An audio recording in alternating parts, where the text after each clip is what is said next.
अरे ढोल वाजणार खांद सुजणार, ढोल वाजणार खांद सुजणार. शिमग्याची लगबग सुरू होताच देव पालखीत बसणार, शिमग्याची लगबग सुरू होताच देव पालखीत बसणार. आणि प्रत्येक कोकणी माणूस फाल्गुन महिन्यात ग्रामदैवत घरी येण्याची वाट बघणार, आपला देव घरी येण्याची वाट बघणार. आतुरता शिमग्याची.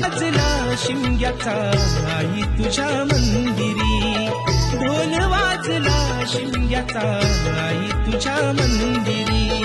देव माझा एक वर्षाने येणार आमच्या घरी, देव माझा एक वर्षाने येणार आमच्या घरी.